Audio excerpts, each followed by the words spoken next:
Hello সবাইকে, আমি তানভীর আহমেদ চলে আসলাম তোমাদের নতুন একটি ক্লাস নিয়ে। এবং আজকে আমাদের ক্লাসের টপিক হচ্ছে বাংলা দ্বিতীয় পত্রের কয়েকটা পরিচ্ছেদ।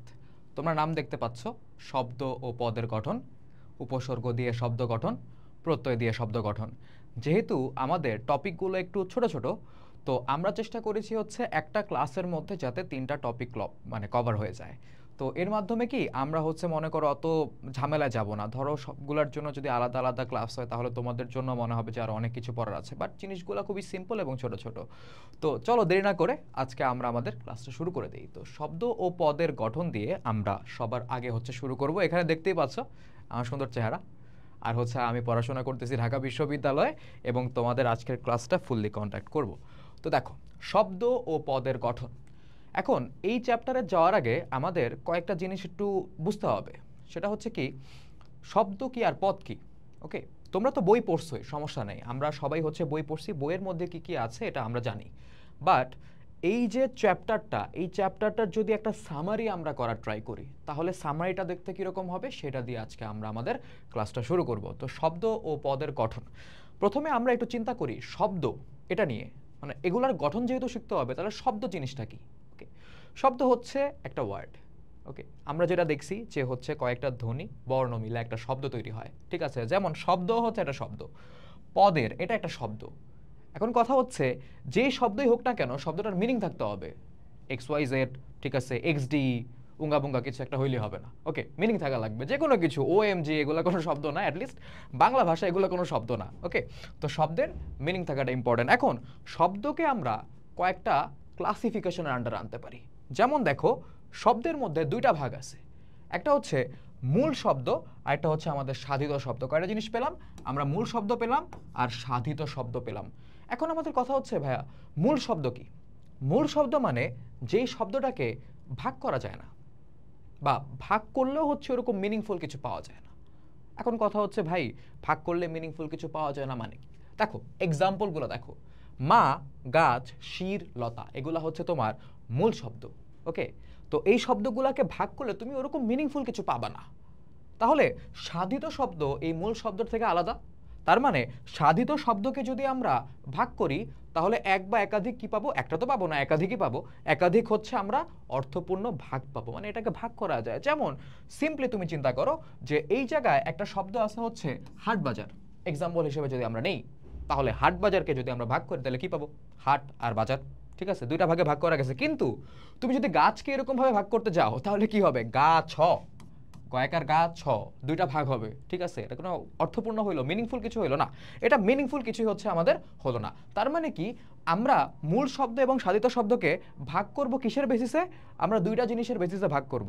মূল শব্দকে হচ্ছে তোমার বিভক্ত করা যায় না, এটা হচ্ছে সলিড একটা জিনিস, এবং সাধিত শব্দকে একাধিক অর্থপূর্ণ অংশে বিভক্ত করা যায়। এখন সাধিত শব্দগুলা আবার কয়েকভাবে তৈরি হতে পারে, ঠিক আছে। যেমন উপসর্গ যোগে তৈরি হতে পারে, প্রত্যয় যোগে তৈরি হতে পারে, সমাস এর মাধ্যমে তৈরি হতে পারে, এবং হচ্ছে শব্দদ্বিত্বের মাধ্যমে তৈরি হতে পারে। ওকে, তো এগুলা কি? এগুলা হচ্ছে একটা প্রসেস। কি বানানোর প্রসেস? নতুন শব্দ তৈরি করার প্রসেস। কি শব্দ? সাধিত শব্দ। ওকে, তো মূল শব্দ তো মূল শব্দ, মৌলিক শব্দকে তুমি আর কিছু করতে পারবে না, ঠিক আছে। বা মূল শব্দকে আমরা অন্য কিছুতে ভাগও করতে পারি না, কিন্তু সাধিত শব্দের সাথে হচ্ছে অনেক কিছু যোগ করা যায়। যেমন ধরো উপসর্গ যদি আমরা যোগ করি, ঠিক আছে। এখন উপসর্গ যোগ করার আগে বুঝতে হবে উপসর্গ কি। উপসর্গ হচ্ছে এক ধরনের অর্থহীন শব্দ যেটার কোনো অর্থ নাই, ঠিক আছে। এটা একটা শব্দাংশ যেটা শব্দের শুরুতে বসে। কোথায় বসে? শব্দের শুরুতে বসে। এবং এটার কাজ কি? শব্দের শুরুতে বসে নতুন অর্থপূর্ণ একটা শব্দ তৈরি করে, ঠিক আছে। যেমন এই জায়গায় উপহার লেখা আছে, তাই না? যদি উপহারটাকে আমরা একটু ভাঙি তাহলে দেখবো হচ্ছে উপযোগ হার হচ্ছে, তাই না?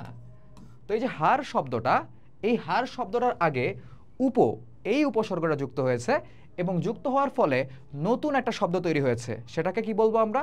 উপহার। তার মানে উপসর্গ যোগে নতুন শব্দ তৈরি হতে পারে, এবং এটা একটা কি? সাধিত শব্দ। তারপর আছে হচ্ছে তোমার প্রত্যয়। এখন প্রত্যয় কোথায় যুক্ত হয়? প্রত্যয় যুক্ত হয় হচ্ছে শব্দের শেষে, এবং শব্দের শেষে প্রত্যয় যুক্ত হয়ে নতুন অর্থবোধক শব্দ তৈরি করতে পারে, ঠিক আছে। তো এই যে ধরো সাংবাদিক, এই সাংবাদিকে শব্দটা লাস্টে ইক প্রত্যয় যুক্ত হয়েছে। কি যুক্ত হয়েছে? ইক প্রত্যয় যুক্ত হয়েছে, ঠিক আছে। সমাস, সমাস হচ্ছে একটা প্রক্রিয়া যার মাধ্যমে বড় কোনো জিনিসকে আমরা ছোট করে ফেলি। ঠিক আছে, যেমন মনে করো এই জায়গায় হাট ও বাজার ছিল, ঠিক আছে, হাট ও বাজার। তো এই হাট ও বাজারকে আমরা ছোট করে হাট বাজারে কনভার্ট করে নিছি, তাই না?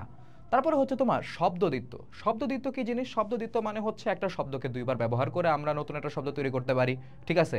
মাঝে মধ্যে দেখা যায় হচ্ছে প্রথম শব্দটা থেকে দ্বিতীয় শব্দটা একটু ভিন্ন, মাঝে মধ্যে দেখা যায় দ্বিতীয় শব্দটার মধ্যে কিছু মানে মনে করো যে স্বর ও ধ্বনি চলে এসেছে, ওকে।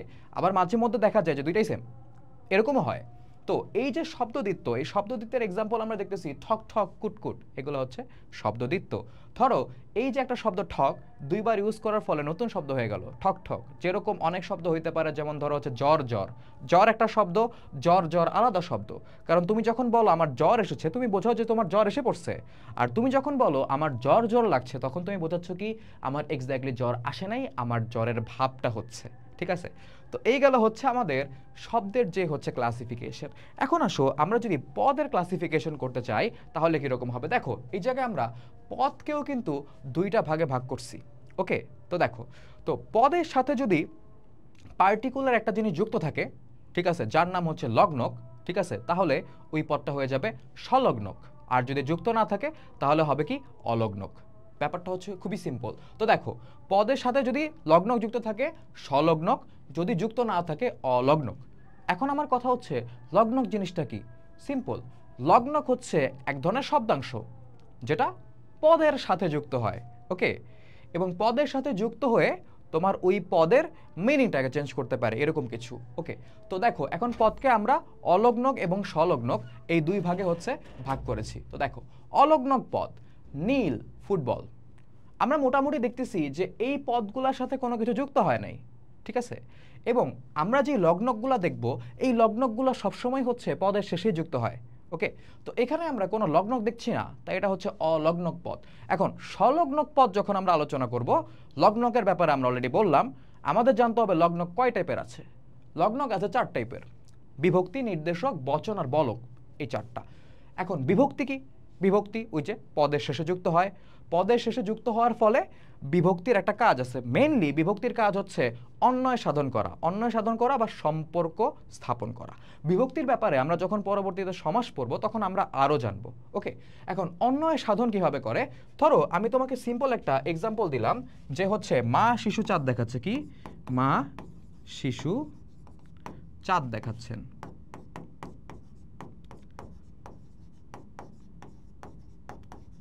দেখো তো এই যে মা শিশু চাঁদ দেখাচ্ছেন, এই জায়গায় ব্যাপারটা না মানে কেমন জানি কনফিউজিং। মানে কি, এখানে মা যে শিশুকে চাঁদ দেখাচ্ছে এটা আমি বুঝতেছি, বাট এখানে শিশুকে এটা বলা নাই, মানে এখানে একটা জিনিসের মিসিং আছে। ধরো এই জায়গায় শিশুর সাথে যদি আমরা সিম্পলি কে এটা অ্যাড করে দেই, কি কে, তার মানে কি শিশু কে বলতেছে, মানে মা যে শিশুকে চাঁদ দেখাচ্ছেন এই পার্টিকুলার জিনিসটা ক্লিয়ার করার জন্য শিশু শব্দটার শেষে একটা লগ্নক যুক্ত হয়েছে, সেটা কি কে। এবং এই লগ্নকটাকে আমরা কি বলবো? এই লগ্নকটাকে আমরা বলবো বিভক্তি। কেন? দেখো এই জায়গায় মা এবং শিশুর মধ্যে সম্পর্ক স্থাপন করেছে কে? এই যে লগ্নকটা, যেটাকে আমরা বিভক্তি বলি। তার মানে বিভক্তির কাজ হচ্ছে একটা পদের সাথে আরেকটা পদের কানেকশন ক্রিয়েট করা, ওকে। তো আমরা দুই ধরনের বিভক্তি দেখব, এছাড়াও বিভক্তির আরও কাজ আছে। এটা হলো ক্রিয়া বিভক্তি, ঠিক আছে, ক্রিয়ার কাল নির্দেশ করে। ক্রিয়ার কাল মানে কি টেন্স, যেটা আমরা ইংলিশে পড়ছি, ওকে। তারপর আসে হচ্ছে কারক বিভক্তি। এই কারক বিভক্তির মধ্যে আবার হচ্ছে কে বিভক্তিটা পড়ে, এটা হচ্ছে একটা দ্বিতীয় বিভক্তির উদাহরণ, ওকে। তো দেখো এই জায়গায় আমরা করলাম একটা এক্সাম্পল দেখতেছি, এই জায়গায় কোর, এই যে লামটা যুক্ত হয়েছে না, লাম, এইটা হচ্ছে একটা ক্রিয়া বিভক্তি, ওকে। তারপরে কারক, কৃষকের, এই যে এই ওয়ার্ডটাকে যদি হচ্ছে আমরা একটু বিশ্লেষণ করি, দেখবা হচ্ছে এখানে কৃষক যোগ এর, এই যে এরটা যে যুক্ত হলো, ঠিক আছে, এই যে এরটা যে যুক্ত হলো এইটা হচ্ছে একটা বিভক্তি, র এর ষষ্ঠী বিভক্তি, ওকে। তারপরে হচ্ছে এই যে এরটা যুক্ত হয়ে এখানে একটা তোমার কারকের সম্পর্ক আছে, দ্যাটস হোয়াই এটাকে কারক বিভক্তি বলা হয়ে থাকে, গেল। তারপর দেখো নির্দেশক। নির্দেশক মানে কি, কোনো একটা শব্দকে নির্দিষ্ট করার জন্য যে লগ্নকগুলো ব্যবহার করা হয় সেগুলোকে আমরা নির্দেশক বলি। নির্দিষ্ট করার জন্য বলতে কি, ধরো আমার একটা কলম দরকার, ঠিক আছে, এখানে যে আমি কলম বলতেছি তার মানে আমি বোঝাচ্ছি যে কোনো একটা কলম হলে আমার চলে। কিন্তু আমি যদি বলি যে আমার এই কলমটা দরকার, কি বলছি, এই কলমটা হচ্ছে আমার দরকার, তার মানে আমি ইন্ডিকেট করতেছি যে এই কলমটাই হচ্ছে আমার লাগবে। এখানে কিন্তু হাতে একটা কলম আছে, ব্ল্যাক কালার, তো হয়তো ক্লিয়ারলি দেখা যায় না। তো আমি নির্দিষ্ট করে দিচ্ছি এই যে কলমটা বা কলমটি আমি বললাম, ঠিক আছে, এই যে টা বা টি লাস্টে আসছে, এই যে লগ্নকটা লাস্টে যুক্ত হলো, তার ফলে কি আমি ওই শব্দটাকে একদম নির্দিষ্ট করে এক্স্যাক্টলি বললাম যে আমার এটাই দরকার। এরকম নির্দিষ্টতা জ্ঞাপন করার জন্য আমরা নির্দেশক ব্যবহার করি, ঠিক আছে। তারপর ধরো তোমাকে বলা হলো ওই লোকটা ভালো না, মানে একজন পার্টিকুলার লোককে ইন্ডিকেট করা হচ্ছে এবং ওই লোকটাকেই বোঝানো হচ্ছে, রাইট, যে ওই লোকটা ভালো না। তো আমরা ব্যাপারটা ক্লিয়ার হলাম। এই জায়গায় টা টি, তারপর ধরো হচ্ছে আমার 10টা কলম দরকার, বা আমার একটা ফুটবল দরকার, আমার 2টা হচ্ছে কি দরকার, 2টা খাতা দরকার, ওকে। আবার অনেক ছেলেরা বলে আমাদের 4টা কিছু একটা দরকার, ওকে। এখন এটা কি দরকার এটা আমরা জানি, এটা আমরা বলবো না, ওকে। তো এই যে 1টা 2টা 3টা 4টা, ঠিক আছে, এরকম অনেক কিছু, হ্যাঁ। তো আমরা যে নির্দিষ্ট করে দিচ্ছি এই যে টা টি খানা খানি গুলো, ঠিক আছে, এগুলাকে আমরা কি বলি, কি বলি আমরা এই জায়গায়, এগুলোকে আমরা নির্দেশক বলি, ঠিক আছে, সিম্পল। তারপর দেখো বচনের কথা যদি আমরা আসি, বচন মানে কি, আমরা ছোটবেলা থেকে পড়ে আসি যে এক বচন বহু বচন এরকম বহু টাইপের জিনিসপত্র, ঠিক আছে। বই এক বচন, বইগুলো বহু বচন, ঠিক আছে। ছেলে এক বচন, ছেলেরা বহু বচন, এরকম বচনের ব্যাপারগুলো আমরা দেখছি না। বচন মানে হচ্ছে এমন ধরনের লগ্নক যেগুলো শব্দের শেষে বসে এবং হচ্ছে কি ওইটা দ্বারা ওই পার্টিকুলার পদের সংখ্যা বোঝা যায়, এটা একটা আছে না একাধিক আছে। যেমন আমরা যদি এক্সাম্পল দেখি ছেলেরা মানে একাধিক আছে, এই জায়গায় রা যুক্ত হয়েছে, ঠিক আছে। বইগুলো এই জায়গায় গুলো আছে, তার মানে এটা একাধিক আছে, বচন বোঝাচ্ছে, সংখ্যা বোঝাচ্ছে। যে লগ্নক দ্বারা হচ্ছে পদের সংখ্যা বোঝায় তাকেই হচ্ছে আমরা বচন বলি। বলক, এটা ব্লক না। মেসেঞ্জারে তোমরা একজন আরেকজনকে যে ব্লক দাও আজকাল, এই ব্লক আমরা বলতেছি না, এটা হচ্ছে বলক, ওকে। তো এই বলকটা কি, জোর দিয়ে কোনো একটা কথা বোঝানোর জন্য আমরা বলক ব্যবহার করি। যেমন তখনই যেতে হবে, বলছি না আমি, তখনই যেতে হবে, ওকে। আগেও যাওয়া যাবে না, পরেও না। তারপর এখনো তুমি যাও নাই, এরকম টাইপের জিনিসপত্রগুলা আমি এভাবে কথা বলি না যদিও। তো এই যে তখনই, এখনো, এই টাইপের যে জিনিসগুলো আছে, এই যে দেখো ই, জাস্ট একটা ই এর জন্য, ধরো আমি একটা কথা বললাম যে তখন যেতে হবে, নর্মাল তখনই যেতে হবে, একটু জোর দিয়ে বোঝাচ্ছি ভাই ওই সময় যেতে হবে। তারপর ধরো হচ্ছে তোমার এখানে বলতেছি এখনো, ঠিক আছে, মানে এখনো আছো মানে কি জোর দিয়ে বোঝাচ্ছি, মানে একটা পার্টিকুলার পদকে জোর দিয়ে বোঝানোর জন্য আমরা পদের শেষে যে লগ্নগুলো ব্যবহার করি সেগুলোকে আমরা বলি হচ্ছে বলক, ওকে। তো আমরা মোটামুটি বুঝলাম সামারাইজ করে, বইয়ে লেখা আছে, বাট বইয়ের এটাকে আমি একটা তোমার লাইন এবং মনে করো যে একটা চার্টের মাধ্যমে এনে তোমাদেরকে বোঝানোর চেষ্টা করলাম। দেখো এখন হচ্ছে আমরা একটু ব্রেন স্টর্মিং করবো, ঠিক আছে, যে হচ্ছে এখানে অ্যান্সারগুলো কি হবে, পড়ছি তো অনেক কিছু, বাট অ্যান্সার করতে পারলাম না, কিছুই লাভ তো হবে না।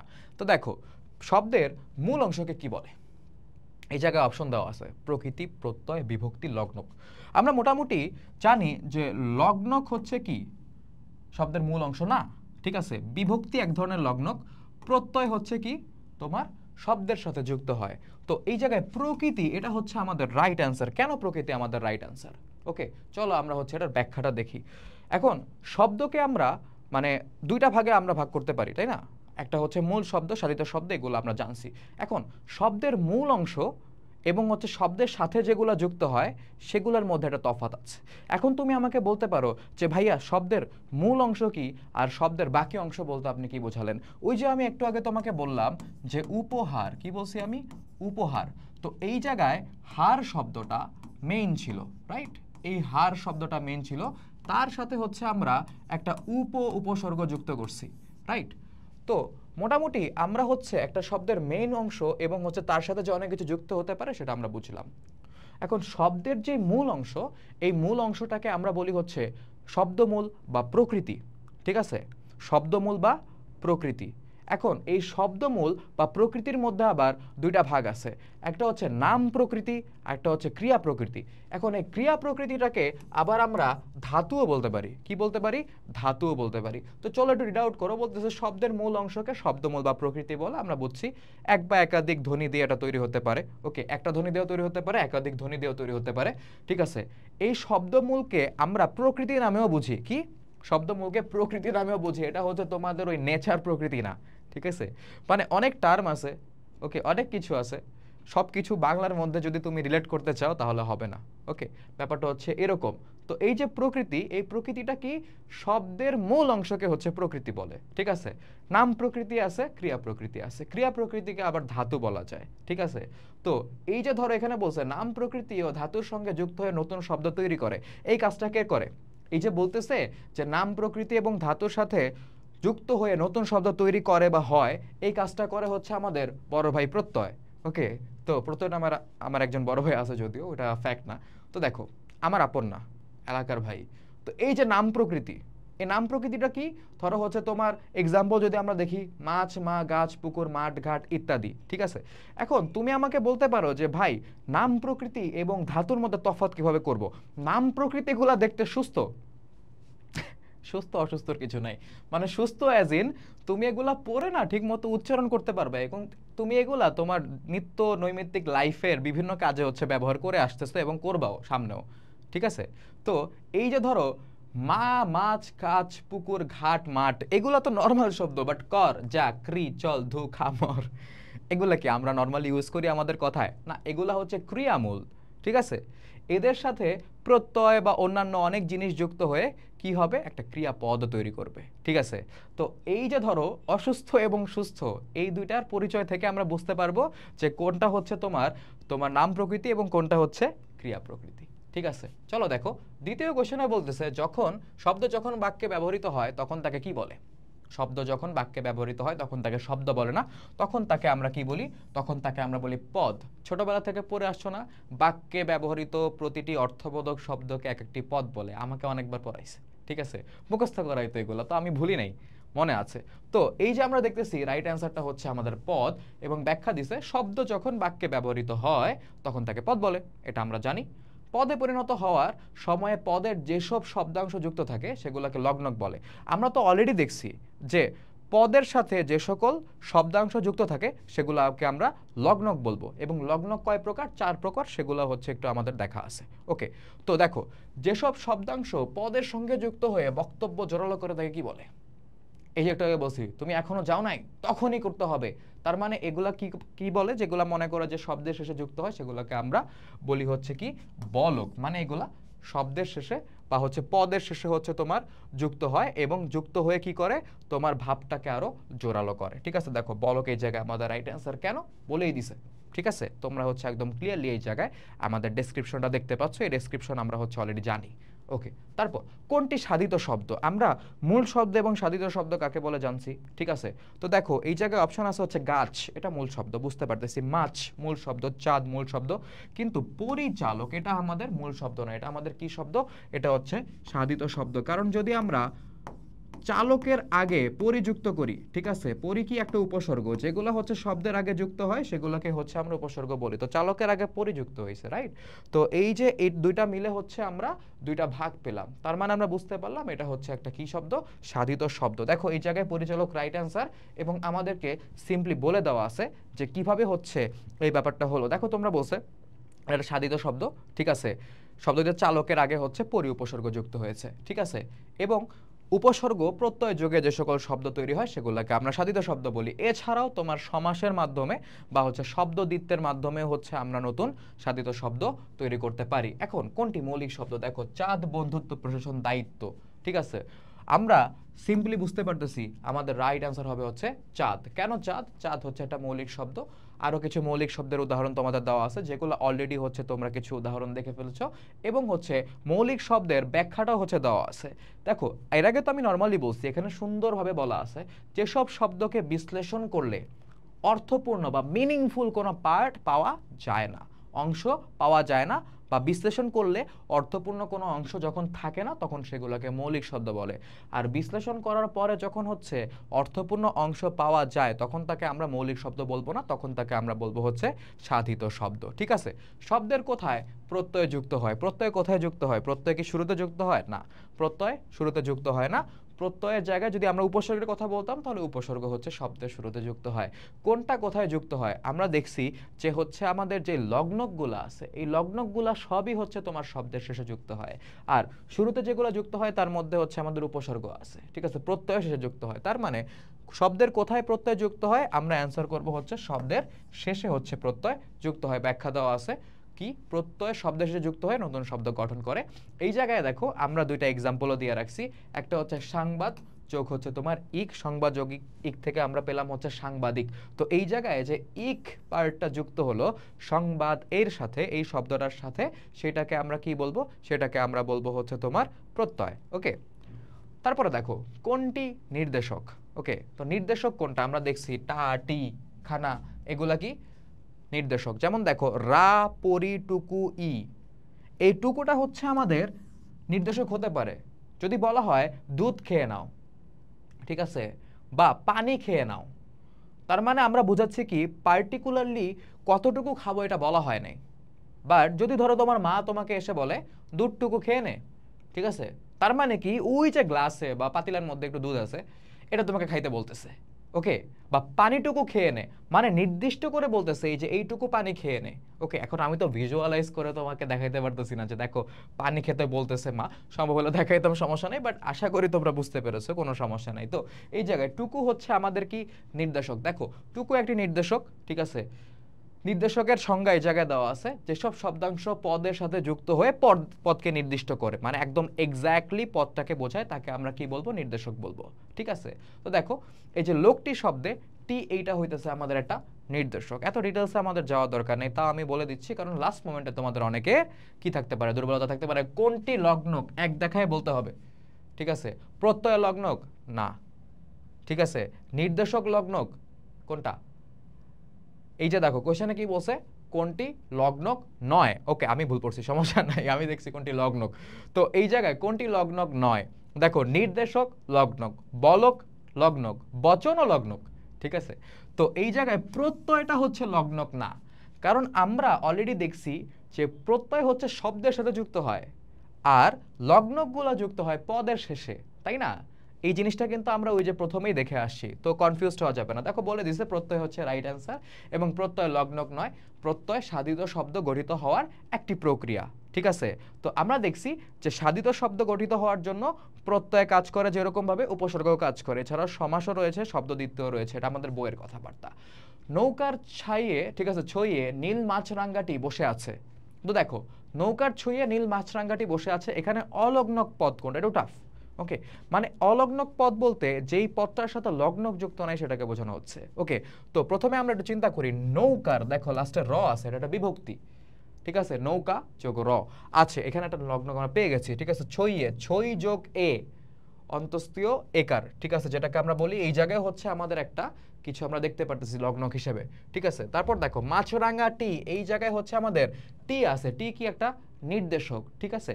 তো এটা একটা লগ্নক, ঠিক আছে। বসে, বস এ, ঠিক আছে, এই জায়গায় লাস্টে আমরা প্লাস এ দেখতেছি, আছে, এই জায়গায় হচ্ছে প্লাস এ। ওকে, আছে, বসে, এগুলোর সাথে লাস্টে এ যুক্ত হয়েছে, লগ্নক আছে। তার মানে এই জায়গায় একদম সলিড ওয়েতে যেটা আছে, যেটার সাথে কোনো কিছুই যুক্ত হয় না, যে হচ্ছে সবসময়কার মতো সিঙ্গেল, এখনো সিঙ্গেল, ওকে, সে হচ্ছে আমাদের নীল ভাই। ওকে, তো এই নীল ভাই হচ্ছে এই জায়গায় আমাদের সিঙ্গেল, তার মানে কি তার আগে পরে কেউ নাই, সামনেও কেউ নাই, পিছনেও লগ্নক নাই, ঠিক আছে, কেউই নেই।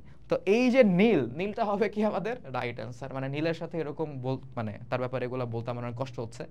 ওকে, তো দেখো নৌকার ছইয়ে নীল মাছরাঙ্গাটি বসে আছে, বাক্যের নীল একটি অলগ্নক পদ, ঠিক আছে। যেসব পদে লগ্নক থাকে সেগুলোকে আমরা সলগ্নক বলি, এবং যেসব পদে লগ্নক থাকে না সেগুলোকে আমরা বলি হচ্ছে অলগ্নক, ঠিক আছে। নীলের সাথে লগ্নক নাই, তাই হচ্ছে এটার সাথে আমরা মানে কোনো লগ্নক পাচ্ছি না দেখে এটাকে আমরা বলবো অলগ্নক একটা পদ, ঠিক আছে। তার মানে প্রথম টপিকটা আমাদের মোটামুটি শেষ। এখন আমরা পড়বো উপসর্গ নিয়ে, ঠিক আছে। উপসর্গ দিয়ে শব্দ গঠন, এই টপিকটা। ওকে, তো এখন সবার আগে আমাদের যে জিনিসটা জানতে হবে সেটা হচ্ছে উপসর্গ মানে কি, সেটা আমরা অলরেডি জানি। তা হচ্ছে উপসর্গ হচ্ছে এক ধরনের অর্থহীন, মানে হচ্ছে অর্থহীন ব্যান্ডের কথা বলতেছি না, ওকে, যদি আমার ফেভারিট ব্যান্ড, যাই হোক। তো অর্থ থাকে না এটার কোনো, মানে আলাদা কোনো মিনিং নাই, এটার আলাদা করে কোনো অর্থ নেই। মানে ধরো হচ্ছে তোমাকে যদি বলা হয় সাপোজ মা, হ্যাঁ, তো এইটাকে তুমি যদি কোনো বাক্যের মধ্যে ব্যবহার করো তাহলে হচ্ছে এটার মিনিং থাকে, এটাকে যদি তুমি আলাদাভাবে ব্যবহার করো, কোনো শব্দ হিসেবে ব্যবহার করো, তাহলে হচ্ছে এটার মিনিংটা আমরা বুঝি যে মা বলতে আমাদের মাকে বোঝানো হচ্ছে, বা কারো মাকে বোঝানো হচ্ছে, মাদার বোঝানো হচ্ছে। তো উপসর্গের এরকম আলাদা করে হচ্ছে কোনো অর্থ নাই, ঠিক আছে? যেমন ধরো হচ্ছে প্রো হচ্ছে একটা উপসর্গ, ঠিক আছে? প্রো, ঠিক আছে? বা হচ্ছে তোমার মনে করো যে পরি, এটা একটা উপসর্গ, ওটা হচ্ছে একটা উপসর্গ।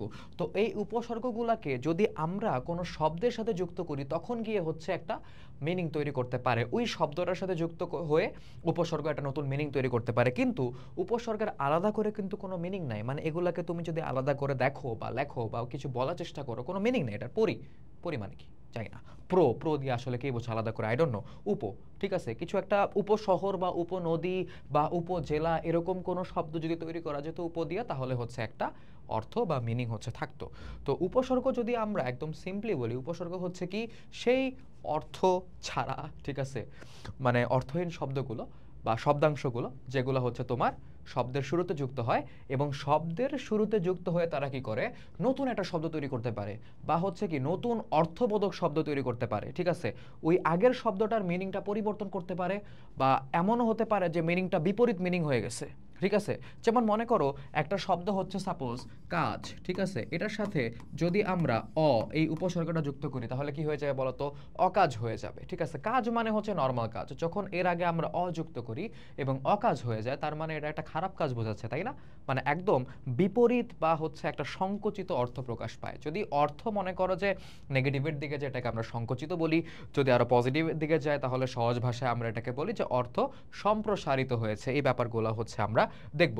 তো আমাদের প্রথম প্রশ্ন দেখো, যেসব অর্থহীন শব্দাংশ শব্দের শুরুতে বসে নতুন শব্দ গঠন করে সেগুলোকে কি বলে? সেগুলোকে এক কথায় হচ্ছে আমাদের অনুসর্গ বলে, নাকি উপসর্গ বলে, ঠিক আছে? অনুসর্গ ওই জিনিস না, অনুসর্গ হচ্ছে আরেকটা জিনিস। তারপর ধরো হচ্ছে প্রত্যয়, না প্রত্যয় তো আমাদের অ্যান্সার হবেই না। প্রকৃতি শব্দের মূল অংশকে হচ্ছে প্রকৃতি বলে, তার মানে আমাদের রাইট অ্যান্সার, এটা আমরা জানি, তাও বাকিটা এক্সপ্লেন করে দিলাম। উপসর্গ হবে হচ্ছে আমাদের রাইট অ্যান্সার, কারণ কি উপসর্গই অর্থহীন শব্দগুলো যেগুলো হচ্ছে অন্য শব্দের শুরুতে বসে নতুন শব্দ গঠন করে বা নতুন অর্থবোধক শব্দ গঠন করে, ঠিক আছে? তো এই জায়গায় আমাদের আরেকটা জিনিস জানতে হবে উপসর্গের ব্যাপারে। উপসর্গ যে শুধুমাত্র একটাই বসে শব্দের আগে, ব্যাপারটা কিন্তু এরকম না। আমরা নর্মালি দেখে থাকি কি যে একটা শব্দের আগে একটাই উপসর্গ বসে, কিন্তু উপসর্গ হচ্ছে একাধিকও বসতে পারে, মানে দুইটা বসতে পারে। যেমন আমি দুইটা এক্সাম্পল তোমাদের জন্য লিখে রাখছি, সেটা হচ্ছে সম্প্রদান। তো এই জায়গায় দান শব্দটা ছিল, রাইট? দান একটা শব্দ ছিল। এখন এই দান শব্দটার আগে হচ্ছে তোমার দুইটা উপসর্গ যুক্ত হয়েছে, যেমন আমরা দেখতে পারবো একটা হচ্ছে তোমার সম, ঠিক আছে, আর একটা হচ্ছে তোমার প্রো। এই দুইটা যুক্ত হয়ে হয়েছে সম্প্রদান। ওকে, কি যুক্ত হয়ে কি হয়েছে? সম এবং প্রযুক্ত হয়ে দানের সাথে সম্প্রদান হয়েছে, মানে দান এই শব্দটার আগে দুটো উপসর্গ যুক্ত হয়েছে, তারপর এই সম্প্রদান শব্দটি গঠিত হয়েছে। এবং বিনির্মাণের কথাও যদি আমরা বলি, ধরো এই জায়গায় হচ্ছে লাস্টে হচ্ছে তোমার মান থাকবে, ঠিক আছে? এবং মানের আগে দুইটা উপসর্গ যুক্ত হয়েছে, বি আরেকটা হচ্ছে তোমার নির। তো বিনির্মাণ, মান শব্দটার আগে দুটো উপসর্গ যুক্ত হয়ে বিনির্মাণ তৈরি হয়েছে। তার মানে আমরা বুঝলাম যে উপসর্গ একের অধিকও ব্যবহৃত হতে পারে, ঠিক আছে? দোতনা, দোতনা মানে হচ্ছে ধরো উপসর্গের তো আলাদা করে নিজের কোনো অর্থ নাই, উপসর্গ অন্য একটা শব্দের আগে বসে ওইটার সাথে মিলে নতুন একটা অর্থবোধক শব্দ তৈরি করতে পারে। তার মানে একা একা তার কোনো পাওয়ার নেই, সে যখন অন্য একটা শব্দের সাথে কোলাবোরেট করে একসাথে, ঠিক আছে, একসাথে যুক্ত হয়, তখন গিয়ে হচ্ছে নতুন একটা অর্থবোধক শব্দ তৈরি করতে পারে। এই ব্যাপারটাকে বলা হয় অর্থের দোতনা। ওকে, তার মানে আমরা বই একটা লাইন দেখব, সেটা হচ্ছে কি উপসর্গের নিজস্ব কোনো অর্থ নেই, কিন্তু যেহেতু অন্য একটা শব্দের সাথে যুক্ত হয়ে নতুন অর্থবোধক শব্দ তৈরি করতে পারে, তাই বলা হয় যে উপসর্গের অর্থ নেই কিন্তু অর্থের দোতনা তৈরি করতে পারে হচ্ছে উপসর্গ। এটা এমসিকিউর জন্য আমাদের খুবই ইম্পর্টেন্ট, ঠিক আছে? তো এটা তো আমরা অ্যান্সারটা বুঝলামই, কোনো সমস্যা নেই। তারপর দেখো আমাদের এখানে ব্যাখ্যা আমরা দিয়ে দিছি সিম্পলি, যে উপসর্গের সংজ্ঞা সহ কেন হচ্ছে তোমার মনে করো যে আমরা উপসর্গগুলা শব্দের শুরুতে যুক্ত করি এবং উপসর্গগুলা কিভাবে হচ্ছে মিনিংটা চেঞ্জ করে। ধরো আরও কিছু এক্সাম্পল যদি আমি তোমাদেরকে দেই, তাহলে দেখবা হচ্ছে ধরো এই যে হার, এই হার শব্দটার সাথে আমরা কয়েকটা উপসর্গ যুক্ত করব। ধরো যদি আমরা এই হারের সাথে যুক্ত করি হচ্ছে প্রো, তাহলে কি হয়? যে ছোটবেলায় আব্বু আম্মু দিত না প্রহার করতো না মাঝে মধ্যে আমাদেরকে দুষ্টামি করলে, কিউট জিনিস যদিও, বাট ভায়োলেন্স অবশ্যই উচিত না। তো এই যে প্রহার, নতুন একটা শব্দ তৈরি হয়, ঠিক আছে। তারপরে আমরা তো আগে দেখছি যে এইটা যদি যুক্ত করি তাহলে হয় কি উপহার। ধরো মানে এখানে হার শব্দটাই ছিল, বাট তার আগে আমরা যুক্ত করলে হয় প্রহার, মানে হচ্ছে পিটানো, ঠিক আছে। উপহার যুক্ত করলে মানে কি হয়, এটা হচ্ছে প্রেজেন্ট বা হচ্ছে কাউকে কোনো কিছু দেওয়া বোঝায়, ঠিক আছে। তারপর ধরো মনে করো এই জায়গায় আরও এক্সাম্পল অনেক আমরা তৈরি করতে পারি। যদি আমরা ধরো এখানে পরি যুক্ত করি, ঠিক আছে, পরি যদি যুক্ত করি হয়ে যায় হচ্ছে আমাদের পরিহার, ঠিক আছে, মানে কোনো কিছু বাদ দেওয়া বোঝাচ্ছে। আরেকটা উপসর্গ যুক্ত করলাম, নতুন একটা শব্দ তৈরি হলো। তারপর ধরো আমি এই জায়গায় উপসর্গ যুক্ত করলাম, যুক্ত করলে হবে কি আমাদের সবচেয়ে ফেভারিট কাজ, সেটা কি আহার, খাওয়া দাওয়া করা। ওকে, আমাদের না, অনেকেরই ফেভারিট কাজ এটা, ঠিক আছে। তো এই যে ধরো একটা উপসর্গ যুক্ত করে কিন্তু আমি নতুন নতুন শব্দ তৈরি করতে পারতেছি। ওকে, এবং এই উপসর্গের কাজই হচ্ছে এইটা, এবং এই ব্যাপারটাই আমরা এই চ্যাপ্টারটায় দেখবো। তারপর দেখো এই জায়গায় বলতেছে শব্দের আগে কোনটা বসে, ঠিক আছে। শব্দের আগে আমরা কি জানি, শব্দের আগে হচ্ছে শুধুমাত্র উপসর্গই বসে। ওকে, তার মানে এই জায়গায় আমাদের রাইট অ্যান্সার উপসর্গ, সেটা নিয়ে হচ্ছে আমাদের কোনো সন্দেহ নাই। এখন আমরা এই জায়গায় হচ্ছে ডিসকাশনটা হচ্ছে অন্য জায়গায় করব। দেখো কোথায় বলতেছে যে উপসর্গের কিছু কাজ আছে। ওকে, এটা তুমি বইয়ের মধ্যেই পাবা। তো আমি শর্টে এগুলো আলোচনা করে দিচ্ছি, যেহেতু হচ্ছে তোমাদের ওয়ান শট এই প্রোগ্রামটা। ওকে, আমরা রিভাইজ দিব এবং জিনিসগুলো হচ্ছে আরও সলিড ওয়েতে আমরা শেখার ট্রাই করব। তো ধরো এই জায়গায় হচ্ছে নতুন শব্দ তৈরি করা এবং হচ্ছে অর্থের পরিবর্তন করা। দেখো এখানে দুইটা কাজের কথা আমি বলছি, এটা হচ্ছে 1 নাম্বার, এটা হচ্ছে আমাদের 2 নাম্বার। তো উপসর্গের কাজ দেখবা তোমরা বইয়ে দেওয়া আছে দুইটা। প্রথম কাজ হচ্ছে এরা নতুন শব্দ তৈরি করতে পারে, দ্বিতীয় কাজ হচ্ছে এরা অর্থের পরিবর্তন করতে পারে। এখন নতুন শব্দ কিভাবে তৈরি করে, ধরো এই জায়গায় আমি দুইটা এক্সাম্পল দিয়ে রাখছি, ঠিক আছে। সংবাদ যখন আমরা বিশ্লেষণ করব দেখবা হচ্ছে বাদ শব্দটার আগে সম এই উপসর্গটা যুক্ত হয়েছে, তারপরে হয়েছে কি সংবাদ। তারপর আবার এই বাদ শব্দটার আগে বি এই উপসর্গটা যুক্ত হয়েছে, তার ফলে কি হয়েছে বিবাদ। ওকে, দুইটা নতুন শব্দ তৈরি হলো। তার মানে আমরা বুঝলাম কিভাবে উপসর্গ হচ্ছে নতুন শব্দ তৈরি করে। এর আগের স্লাইডেও আমরা দেখছি কিভাবে হচ্ছে হার শব্দের সাথে বিভিন্ন উপসর্গ যুক্ত হয়ে নতুন নতুন শব্দ তৈরি করতে পারে। অর্থের পরিবর্তন কিভাবে করে, ধরো এই জায়গার কুনজর আমি লিখেছি, ঠিক আছে। তো কুনজর, এটা নজর শব্দটা এর সাথে কু উপসর্গ যুক্ত হয়েছে, ঠিক আছে। তো নজর মানে তো নর্মাল দেখা, ঠিক আছে, মানে ওই নজর দেওয়া না, যেটাকে আমরা হচ্ছে চোখ লাগানো বলি, ওটা না। নজর মানে কি, মানে তুমি কোনো কিছু দেখতেছো বা তোমার দেখার একটা ধরন আছে, তাই না। তো যখন হচ্ছে কুনজর হয় তখন কি খারাপ নজর, বদ নজর বোঝায়, ঠিক আছে। খারাপভাবে কারোর দিকে তাকানো বোঝায়, কুনজর দেওয়া বোঝায়, বা হিংসা পরায়ণ হওয়া বোঝায়, তাই না। তো নজর শব্দটার মিনিং ছিল খুবই সিম্পল এবং জেনারেল, কিন্তু যখনই হচ্ছে কুনজর হয়ে গেল তখন এখানে অর্থের সংকোচন ঘটে। কি ঘটে, অর্থের সংকোচন ঘটে। তার মানে কি অর্থের পরিবর্তন করতেছে। কার জন্য পরিবর্তন হইতেছে, উপসর্গের জন্য পরিবর্তন হইতেছে। তার মানে হচ্ছে উপসর্গের অর্থ পরিবর্তনের ক্ষমতা আছে। তারপরে হচ্ছে ধরো সম্পূর্ণ, ঠিক আছে। তো এই জায়গায় হচ্ছে তোমার পূর্ণ এই শব্দটা হচ্ছে আমাদের ছিল, তার আগে হচ্ছে সম উপসর্গটা যুক্ত হয়েছে। তো যখন আমরা বলি হচ্ছে পূর্ণ মানে কোনো কিছু ফুল বা কমপ্লিট, রাইট। বাট আমরা যখন বলি হচ্ছে সম্পূর্ণ তখন বোঝায় এটা একদম পারফেক্টলি কমপ্লিট, ঠিক আছে, মানে একদম পারফেক্টলি এটা কমপ্লিট হয়েছে। ওকে, সম্পূর্ণ হয়েছে যখন আমরা বলি তখন আমরা বুঝি ওভারঅল হচ্ছে একটা জিনিস ক্লিয়ারলি কমপ্লিট হয়েছে। তার মানে কি এখানে হচ্ছে অর্থের মিনিংটা সম্প্রসারিত হয়। সম্প্রসারিত মানে কি মিনিংটা পজিটিভ হওয়া, বড় হওয়া, ঠিক আছে। আর সংকোচন মানে কি মিনিংটা নেগেটিভ হওয়া, ছোট হয়ে যাওয়া। যেমন হচ্ছে তোমার কাজ, অকাজ, নজর, কুনজর, ঠিক আছে, ব্যাপারটা হচ্ছে এমন। ধরো আমরা আরেকটা হচ্ছে এক্সাম্পল দিতে পারি, সেটা হচ্ছে তোমার গড় হাজির। গড় হাজির, তো গড় হাজির এটাকে যদি আমরা বিশ্লেষণ করি, আমরা ফার্স্টে হচ্ছে হাজির শব্দটা পাবো, তার আগে হচ্ছে গড় উপসর্গটা যুক্ত হবে। তো হাজির মানে কি কোনো জায়গায় উপস্থিত আছে, ঠিক আছে, বা সেই জায়গায় বিদ্যমান, এটা বোঝায়। ওকে, কিন্তু গড় হাজির মানে কি উপস্থিত নাই। তার মানে হাজিরের মিনিং এর টোটালি বিপরীত একটা মিনিং তৈরি করতেছে এই গড় উপসর্গটা যুক্ত হয়ে। তার মানে আমরা ক্লিয়ারলি বুঝলাম এই জায়গায় যে উপসর্গ দুইটা কাজ করতে পারে। একটা হচ্ছে তোমার নতুন শব্দ তৈরি করতে পারে এবং হচ্ছে অর্থের পরিবর্তন করতে পারে। এবং আরেকটা জিনিস তোমরা জেনে রাখো, আমাদের বাংলা ভাষায় অর্ধশতাধিক, ঠিক আছে, মানে 50+ উপসর্গ রয়েছে। এই জিনিসটা হচ্ছে আমাদের এমসিকিউর জন্য ইম্পর্টেন্ট। তারপরে দেখো উপসর্গের কাজ কি। ওকে, দেখো এখানে অপশনে কি দেওয়া আছে, বর্ণ সংস্করণ না, ঠিক আছে, জ্যোতি সংস্থাপন তাও না, ঠিক আছে, নতুন অর্থবোধক শব্দ গঠন হতে পারে ভাবের পার্থক্য নিরূপণ। আমরা জানি অলরেডি যে উপসর্গের কাজ হচ্ছে নতুন অর্থবোধক শব্দ তৈরি করা, এবং এই জায়গাতে এটা কিন্তু খুবই বেসিক নলেজ। ওকে, এছাড়াও আরেকটা কথা তোমাদেরকে বলে রাখি, উপসর্গ চ্যাপ্টারে দোতনার জায়গাটা হচ্ছে ভালো মতো পড়বা। দেখবা হচ্ছে বিভিন্ন উপসর্গ যুক্ত হয়ে বিভিন্ন নতুন শব্দ তৈরি হয়েছে এবং সেই জায়গায় একটা দোতনা তৈরি হয়েছে। ওকে, এটা কিন্তু লেখা আছে বইয়ের মধ্যে সুন্দর মতো ছক করে দিয়ে।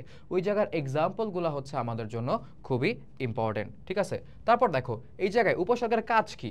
উপসর্গের কাজ প্রথমে আমরা পেয়ে গিয়েছি নতুন শব্দ তৈরি করা। হ্যাঁ, প্রথমটা হচ্ছে ট্রু, শব্দের অর্থ পরিবর্তন করা। আমরা একটু আগে দেখলাম শব্দের অর্থ পরিবর্তন করে, অর্থ দোতনা তৈরি করা। হ্যাঁ, এটা অর্থ দোতনাও তৈরি করে। উপরের সবগুলোই কি ঠিক? হ্যাঁ, তার মানে হচ্ছে আমাদের রাইট অ্যান্সার হবে হচ্ছে আমাদের ঘ নাম্বারটা বা ডি নাম্বারটা। তো এই জায়গায় হচ্ছে আমাদের ব্যাপারটা ক্ল্যারিফিকেশন দেওয়া আছে। দেখো, নতুন শব্দ তৈরি করে উপসর্গের কাজ আমরা জানি, যেমন সংবাদ শব্দটা তৈরি হয়েছে, বিবাদ শব্দটা তৈরি হয়েছে। এখানে সব এবং বি দুইটা উপসর্গ যুক্ত হয়ে নতুন দুইটা অর্থবোধক শব্দ তৈরি হয়েছে, তা হচ্ছে কি সংবাদ এবং বিবাদ। ঠিক আছে, এবং অর্থের পরিবর্তনও করে, যেমন সুনজর, সুনজর অর্থের সংকোচন। কিন্তু তোমরা বলো, নজরের আগে সু যদি আমরা যোগ করি তাহলে কি অর্থের সংকোচন হবে না প্রসারণ হবে? সম্প্রসারণ হবে। এই জিনিসটা আমাদের বইয়েই ভুল দেওয়া আছে, দ্যাটস ওয়াই হচ্ছে আমি জিনিসটা এভাবে ইনক্লুড করছি। অনেকে কনফিউজ হয়ে যেতে পারো যে ভাইয়া নজরের সাথে সু অ্যাড হয়েছে, তার মানে হচ্ছে আমাদের অর্থের সম্প্রসারণ হওয়ার কথা, রাইট? তো আমাদের সংকোচন কেন হবে? তোমরা যেটা ভেবেছো সেটাই। যদি এটা কুনজর হতো তাহলে অর্থের সংকোচন হতো। ওকে, সুনজরে কখনোই হচ্ছে অর্থের সংকোচন হয় না। এবং উপসর্গ অর্থের দোতনা তৈরি করে, সবই হচ্ছে আমি অল্প বিস্তর করে তোমাদেরকে আলোচনা করে দিয়েছি। ওকে, বেসিকটা তোমাদের ক্লিয়ার। এখানে হচ্ছে আর আমাদের নতুন করে জানার কিছু না, এখন আমরা জাস্ট ব্রেইন স্টর্মিং করবো। ঠিক আছে, যে বর্ণ বা বর্ণ সমষ্টি ধাতু বা শব্দের কোথায় পূর্বে যুক্ত হয়ে, কোথায় পূর্বে যুক্ত হয়ে, আগে যুক্ত হয়ে নতুন শব্দ গঠন করে, তাকে আমরা কি বলি? বিভক্তি?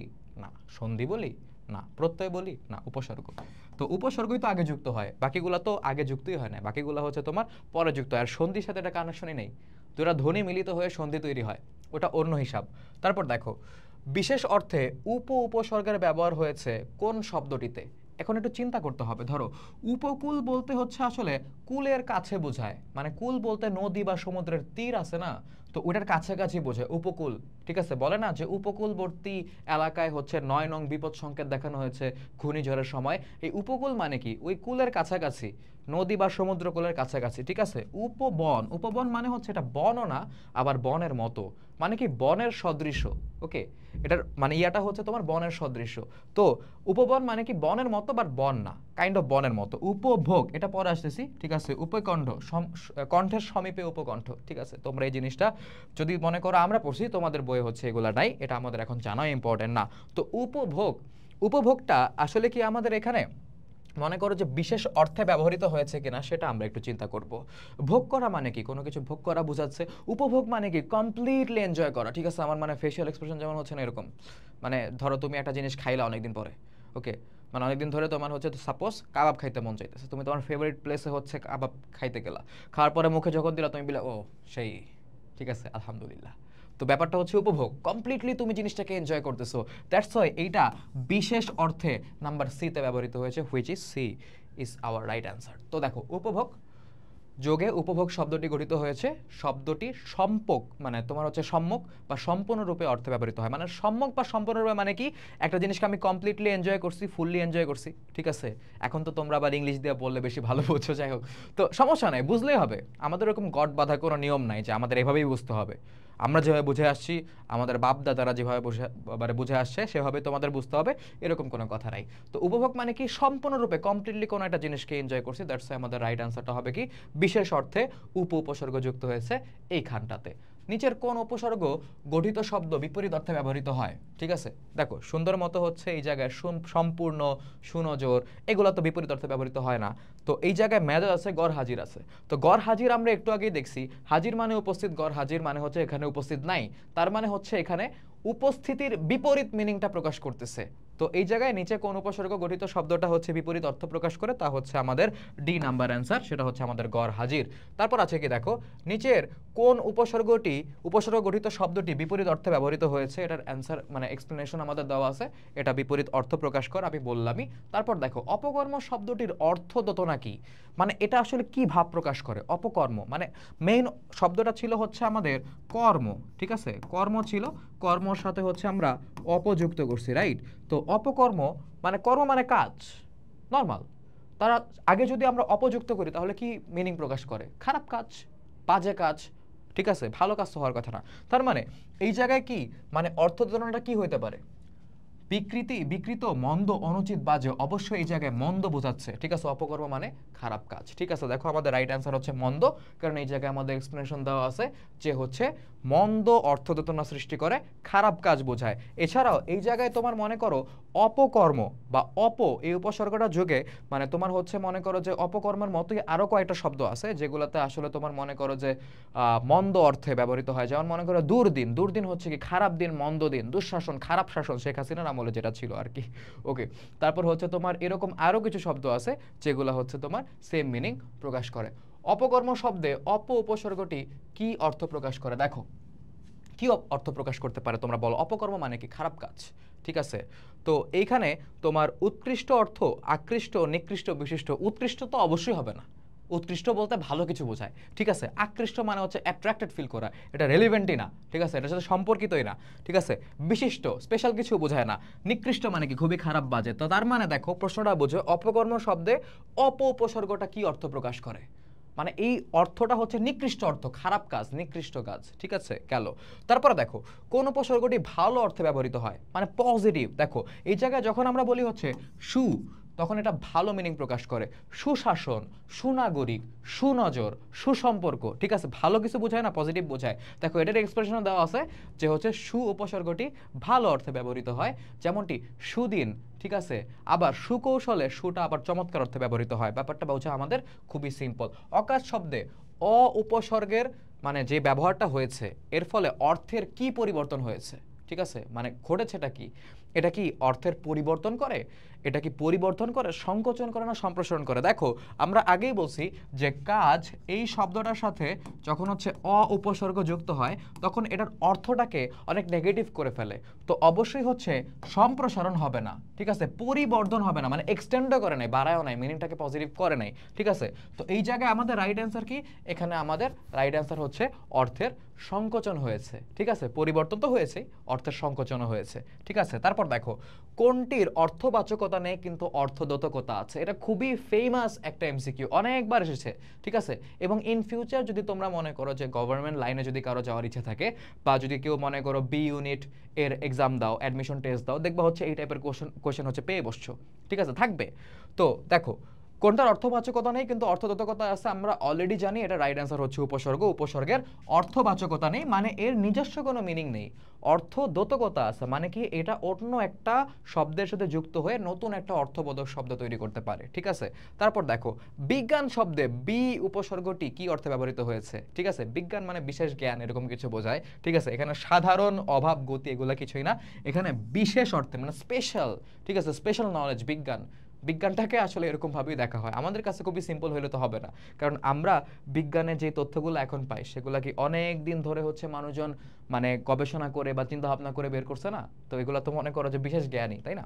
তো দেখো এইভাবে হচ্ছে আমাদের উপসর্গ দিয়ে শব্দ গঠনের পার্টটা শেষ। এখন আমরা পড়বো হচ্ছে প্রত্যয় দিয়ে শব্দ গঠন। প্রত্যয় দিয়ে শব্দ গঠন এটা জানার আগে আমাদের জানতে হবে প্রত্যয় কি। তো আমরা অলরেডি জানি যে প্রত্যয় জিনিসটা কি, আমরা একটু আগেই দেখছি। তো এবার আরও ভালো মতো হচ্ছে জানা যাক। দেখো শব্দ ও ধাতুর পরে, ঠিক আছে, তো আমরা জানি যে হচ্ছে যেগুলা তোমার ক্রিয়া প্রকৃতি, ঠিক আছে, সেগুলোকে আমরা ধাতু বলি, তাই না? তো শব্দ এবং ধাতুর পরে অর্থহীন যেসব শব্দ, এই শব্দগুলোর কোনো অর্থ থাকে না, এই ব্যাপারে আমরা ক্লিয়ার। যেসব শব্দাংশ যুক্ত হয়ে নতুন শব্দ তৈরি হয়, ঠিক আছে, আমরা জানি যে হচ্ছে তোমার প্রত্যয়, উপসর্গ এগুলো যুক্ত হয় কার সাথে? শব্দের সাথে, এবং শব্দের সাথে যুক্ত হয়ে নতুন শব্দ তৈরি করতে পারে। তো এই ব্যাপারটা আমাদের কাছে ক্লিয়ার। তো এই কাজগুলা যারা করে তাদেরকে আমরা বলি হচ্ছে প্রত্যয়। সিম্পলি শব্দ ও ধাতুর পরে যেসব হচ্ছে অর্থহীন বা মিনিং ছাড়া যে শব্দাংশ বলা হয় কেন? এগুলো শব্দ না, এগুলো শব্দের পার্ট হিসেবে থাকে, এই জন্য এগুলোকে শব্দাংশ বলা হয়। এবং এই শব্দাংশগুলো যুক্ত হয়ে যখন হচ্ছে নতুন শব্দ তৈরি করে তাদেরকে হচ্ছে আমরা বলি হচ্ছে প্রত্যয়। ওই শব্দাংশগুলোকে, নতুন শব্দকে কিন্তু প্রত্যয় বলি না, নতুন শব্দকে আমরা বলি প্রত্যয় সাধিত শব্দ, ঠিক আছে। মানে যেই সাধিত শব্দগুলা প্রত্যয় যোগ হয়ে তৈরি হয় তাদেরকে আমরা প্রত্যয় সাধিত শব্দ বলবো। যেমন এখানে বেশ কিছু এক্সাম্পল আছে। প্রথমে হচ্ছে পাঠক, ঠিক আছে, পট যোগ অক, এটা হচ্ছে পাঠকের উদাহরণ। দিন যোগ ইক দৈনিক। তো এই পাঠক এবং দৈনিক এই দুইটা শব্দ কিন্তু প্রত্যয় সাধিত শব্দ, ঠিক আছে। এবং এই জায়গায় তোমরা যে ইক এবং অক এই দুইটা দেখতেছো, এদের কি আলাদা করে কোনো মিনিং আছে? তোমাকে যদি বলা হয় ইক মানে কি, অক কি বোঝায়, আই ডোন্ট নো। তো এই যে দেখো ইক এবং অক এই দুইটা যে বললো, তো এই দুইটার কিন্তু কোনো মিনিং নাই। কিন্তু যখনই হচ্ছে তোমার পট এবং হচ্ছে দিন, পট হচ্ছে একটা ধাতু এবং হচ্ছে তোমার দিন হচ্ছে একটা শব্দ, এই দুইটার শেষে যখন হচ্ছে এই দুইটা প্রত্যয় যুক্ত হলো, তারা কিন্তু নতুন একটা মিনিংফুল শব্দ তৈরি করতে পারছে। তাদের নিজেদের মিনিং নাই, ইক এবং অকের কোনো মিনিং নাই, কিন্তু তারা নতুন একটা মিনিংফুল শব্দ তৈরি করতে পারছে। এবং যে দুইটা শব্দ হচ্ছে পাঠক এবং দৈনিক। একইভাবে দোলনা, কর্তব্য এগুলো তৈরি হয় এবং এই প্রতিটাই হচ্ছে কি তোমার প্রত্যয় সাধিত শব্দ, ঠিক আছে। তো দেখো এখন প্রত্যয়ের মধ্যে দুইটা টাইপ আছে। একটা টাইপ হচ্ছে তোমার তদ্ভিদ প্রত্যয়, আর একটা হচ্ছে তোমার কৃত প্রত্যয়। তো সিম্পলি যে প্রত্যয়গুলো শব্দের সাথে যুক্ত হয়, যেমন ধরো হচ্ছে দিন, দিন হচ্ছে এখানে একটা শব্দ, তার সাথে যে প্রত্যয়টা যুক্ত হয়েছে সেটা হচ্ছে ইক। এই প্রত্যয়টাকে আমরা বলবো হচ্ছে কি তদ্ভিদ প্রত্যয়, কারণ কি এটা শব্দের সাথে যুক্ত হয়েছে। আর যেগুলো হচ্ছে ক্রিয়ামূল বা ধাতুর সাথে যুক্ত হয় তাদেরকে আমরা বলবো হচ্ছে কৃত প্রত্যয়। এটাই এখানে ব্যাখ্যা করা আছে। দেখো শব্দের পরে যেসব প্রত্যয় যুক্ত হয় সেগুলোকে আমরা বলি তদ্ভিদ প্রত্যয়। আর তদ্ভিদ প্রত্যয় দিয়ে সাধিত শব্দকে বলা হয় তদ্ভিদান্ত শব্দ, ঠিক আছে। যেমন উপরে হচ্ছে অক এবং ইক, এগুলো হচ্ছে তোমার তদ্ভিদ প্রত্যয়, ঠিক আছে। এবং মনে করো যে এখানে শিক্ষকের এক্সাম্পলটা দেওয়া নেই, বাট দৈনিকের হচ্ছে আমাদের এক্সাম্পলটা দেওয়া আছে। তো আমরা মোটামুটি বুঝতে পারতেছি। তো হচ্ছে তোমার মনে করো যে দৈনিক এইটা এবং হচ্ছে মনে করো শিক্ষক, এই দুইটা শব্দের সাথে যে প্রত্যয়গুলো যুক্ত হয় সেগুলো হচ্ছে আমাদের তদ্ভিদ প্রত্যয়। এবং এই দুইটা শব্দকে আলাদা করে আমরা তদ্ভিদান্ত শব্দ হিসেবে চিনব। তার মানে যদি জিনিসটাকে হচ্ছে সিম্পলি বোঝাই, ধরো শব্দের সাথে যে প্রত্যয়গুলো যুক্ত হয় তাকে আমরা বলি তদ্ভিদ প্রত্যয়, এবং শব্দের সাথে প্রত্যয় যুক্ত হয়ে যে নতুন শব্দটা তৈরি হয় তাকে আমরা বলি হচ্ছে তদ্ভিদান্ত শব্দ। এরকমভাবে তোমার ধাতুর সাথে যে প্রত্যয়গুলো যুক্ত হয় তাকে আমরা বলি হচ্ছে কৃত প্রত্যয়, এবং এই দুইটা একসাথে যুক্ত হয়ে যে নতুন শব্দ তৈরি করে তাকে আমরা বলি কৃদন্ত শব্দ। তো দেখো অন্যদিকে ধাতুর পরে যেগুলো যুক্ত হয় যে প্রত্যয়গুলো, সেগুলোকে আমরা মনে করো যে কৃত প্রত্যয় বলি, আমরা অলরেডি জানি। এবং কৃত প্রত্যয় দিয়ে সাধিত শব্দকে আমরা বলি হচ্ছে কি কৃদন্ত শব্দ, ঠিক আছে। তো এই যে এখানে তোমার মনে করো যে অনা, এই যে দুলের সাথে যে অরা যুক্ত হয়েছে এটা একটা কৃত প্রত্যয়, ঠিক আছে। এবং অ্যাট দ্য সেম টাইম তব্য, দেখো এই জায়গায় হচ্ছে আমাদের ক্রিয়ার সাথে যে তব্য যুক্ত হয়েছে এটা হচ্ছে আমাদের কৃত প্রত্যয়। তো এই দুইটা কৃত প্রত্যয়ের উদাহরণ। এবং ক্রি এবং দুল এই দুইটাই কি একটা মানে ধাতু, এবং ধাতুর সাথে কৃত প্রত্যয় যুক্ত হয়ে যে নতুন শব্দ তৈরি হয়েছে দোলনা এবং কর্তব্য, এই দুইটাই হচ্ছে কি আমাদের কৃদন্ত শব্দ। এটাই বলা হয়েছে, দেখো দোলনা এবং কর্তব্য হচ্ছে আমাদের কৃদন্ত শব্দ। প্রত্যয়ের নিজস্ব কোনো অর্থ নেই, এটা আমরা অলরেডি বলছি এবং দেখাইছিও কিভাবে হচ্ছে অর্থ থাকে না। তবে প্রত্যয় যুক্ত হওয়ার পরে অনেক সময় শব্দের অর্থ ও শ্রেণী পরিচয় বদলে যায়, ঠিক আছে। মানে শব্দটা যেই শ্রেণীর ছিল ওই শ্রেণীর না হয়ে অন্য একটা শ্রেণীতে চলে যেতে পারে, এটা মিনিংয়ের উপর ডিপেন্ড করে, খুবই সিম্পল ব্যাপার, ঠিক আছে। তো শ্রেণী পরিচয় বদলে যেতে পারে। এখন আমরা প্রত্যয় দিয়ে কয়েকটা হচ্ছে সাধিত শব্দ দেখব এবং হচ্ছে এই শব্দগুলোতে কোনটা কোন প্রত্যয় সে ব্যাপারে জানবো। সেটাতে যাওয়ার আগে আমরা বলে নিই, সেটা হচ্ছে তোমাদের বইয়ে খুব সুন্দরভাবে একটা লিস্ট দেওয়া আছে, ঠিক আছে। তোমরা হয়তো ভাবতে পারো এটা কি পড়তে হবে, না। এই যে লিস্টের মধ্যে যতগুলো হচ্ছে তোমার প্রত্যয়ের উদাহরণ এবং প্রত্যয় দিয়ে সাধিত শব্দের উদাহরণ দেওয়া আছে, এগুলো তোমাদের খুব ভালো মতো পড়তে হবে, কারণ পরীক্ষায় এগুলো আসার সম্ভাবনা খুব বেশি এমসিকিউতে, ঠিক আছে। কারণ আমাদের যারা প্রশ্ন করে তারা দেখতে চায় যে টপিকটা বাচ্চারা কত ভালো মতো বুঝতে পারছে। মানে তুমি বেসিক হয়তো জানো বা প্রত্যয় কাকে বলে জানো, কোনটা কৃত প্রত্যয় কোনটা তদ্ভিদ প্রত্যয় জানো, কিন্তু আসলে যখন শব্দ তৈরির ব্যাপারে আসে কোনটা দিয়ে কোন শব্দ তৈরি হয় সেটার ব্যাপারে আমাদের ক্লিয়ার আইডিয়া না থাকলে কিন্তু সমস্যা। তো দেখো এই জায়গায় প্রথমে আমরা দেখি জি যোগ অ।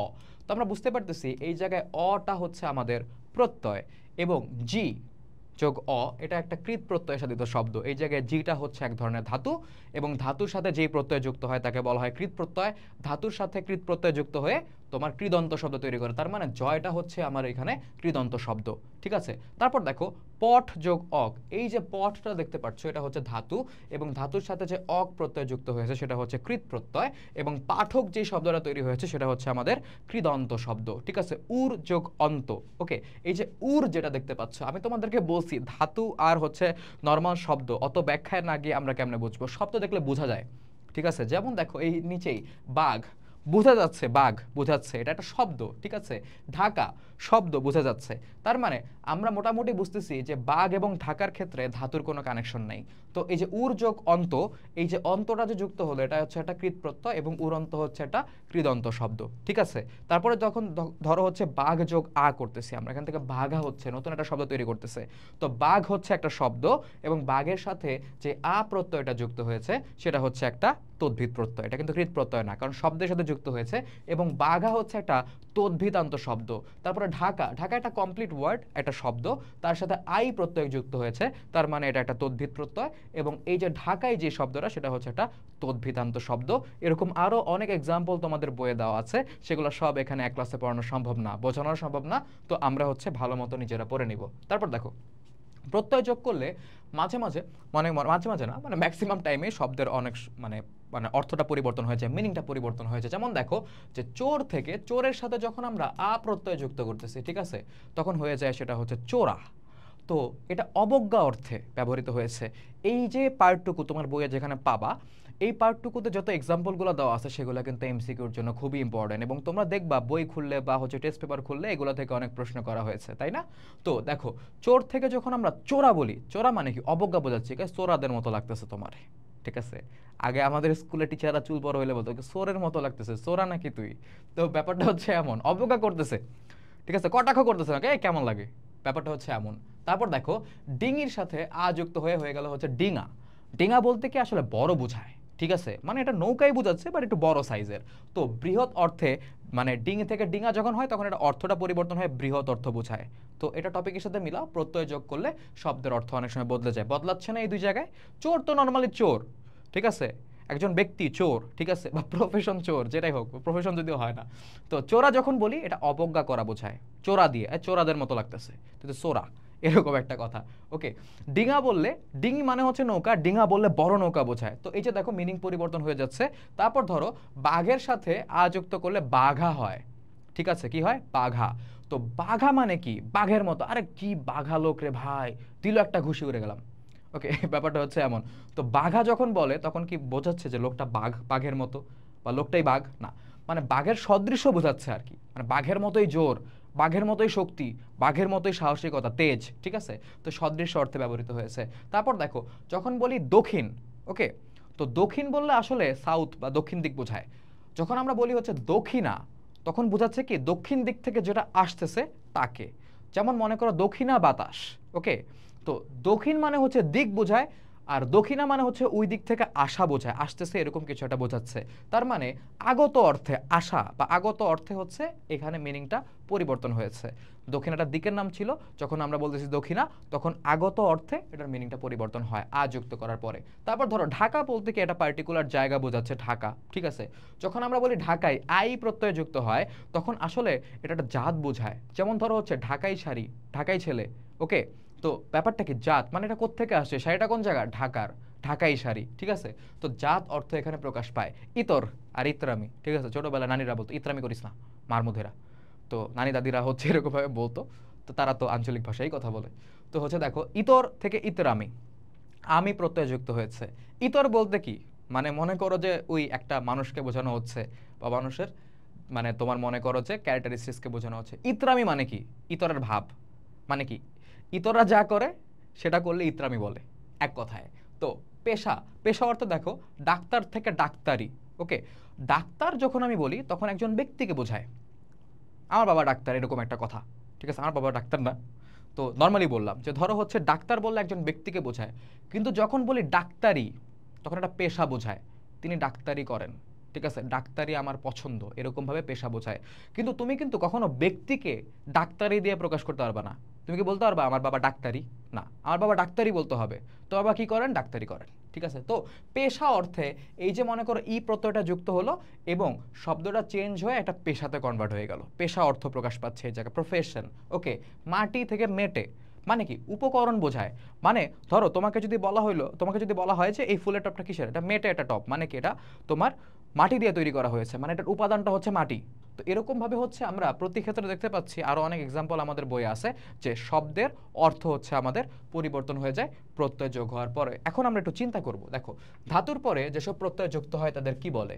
ধাতুর পরে যেগুলো যুক্ত হয় তাকে বলা হয় কৃৎ প্রত্যয়, শব্দের পরে যুক্ত হলে তাকে বলা হয় তদ্ভিদ প্রত্যয়। তার মানে হচ্ছে আমাদের এই জায়গায় রাইট অ্যান্সার কি, যে ধাতুর পরে যেসব প্রত্যয় যুক্ত হয় তাদেরকে আমরা বলি হচ্ছে কৃৎ প্রত্যয়, রাইট অ্যান্সার। ঠিক আছে, তারপরে দেখো তদ্ভিদ প্রত্যয় দিয়ে সাধিত শব্দকে কি বলে, আমরা জানি তদ্ভিদ প্রত্যয় দিয়ে সাধিত শব্দকে বলে তদ্ভিদান্ত শব্দ, কৃৎ প্রত্যয় দিয়ে সাধিত শব্দকে বলা হয় হচ্ছে কৃদন্ত শব্দ। তো এই জায়গায় আমাদের রাইট অ্যান্সার হবে হচ্ছে তদ্ভিদান্ত শব্দ। ঠিক আছে, তো এই জায়গায় আমরা নিচের কোনটি তদ্ভিদান্ত শব্দের উদাহরণ এটা বের করার জন্য আমাদের একটু চিন্তা করতে হবে। তদ্ভিদান্ত শব্দ মানে কি, শব্দের সাথে প্রত্যয় যুক্ত হয়। ধাতুর সাথে যুক্ত হলে তদ্ভিদান্ত বলা যাবে না, ধাতুর সাথে যুক্ত হলে সেটাকে আমরা কৃদন্ত বলবো।